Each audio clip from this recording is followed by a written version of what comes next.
انسان اپنے رب کی رضا پر راضی رہنا سیکھ جاتا ہے، وہ اپنے وقت کا بادشاہ ہوتا ہے، چاہے وہ تختے پر ہو یا تخت پر ہو۔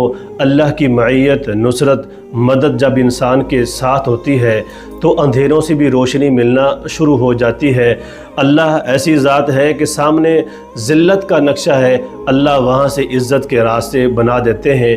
تو وہ میرے بھائی جن کے پاس سر چھپانے کے لیے ذاتی چھت نہیں، مکان نہیں، ساری زندگی کرائے کے مکانوں میں گزر گئی، بچے بڑے ہو گئے، اب وہ پریشان ہیں، تو آپ یہ وظیفہ کریں، اللہ غیب کے راستے کھولے گا، غیب کے دروازے کھولے گا، ذاتی مکان دے گا۔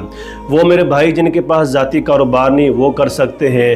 جرم کسی اور نے کیا، سزا تجھے مل رہی ہے، کسی اور کو مل رہی ہے، ناحق قید ہے، جیل کی سلاخوں میں، کال کوٹریوں میں وہ بیچارہ جل رہا ہے، تو وہ اگر اس عمل کو کرے اللہ رہائی کی صورت پیدا کر دیں گے۔ تو حافظ محبوب الرحمان کے نام سے یہ میرا چینل ہے، اچھے وظائف، عملیات، روحانی رہنمائی کے لیے اس کو فالو کر لیں۔ اجازت صرف اسی کو ہے جو مجھے فالو کرے گا، پیار سے محبت سے کمنٹس باکس میں اللہ کے پیارے پیارے نام سبحان اللہ، الحمدللہ، اللہ اکبر لکھے گا۔ استخارہ، کالا جادو، نظر بد، کاروبار میں رکاوٹ، رشتے میں بندش کے لیے 0305 74 22 288 واٹس ایپ نمبر ہے، رابطہ کر سکتے ہیں۔ آپ کے مسائل کو قرآن اور حدیث کی روشنی میں حل کیا جاتا ہے اور دیکھا جاتا ہے۔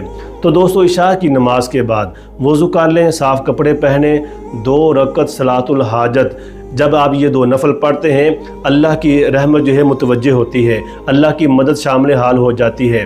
اس کے بعد 11 مرتبہ درود شریف پڑھیں، 11 بار سورہ علم نشرح یہ پڑھ کر خلوص نیت سے آپ دعا کریں، وَمَن يَتَّقِ اللَّهَ يَجْعَل لَّهُ مَخْرَجًا، اللہ وہاں سے آپ کے کام بنائے گا، اللہ بند دروازوں کو کھولے گا جہاں آپ کا وہم و گمان بھی نہیں ہے۔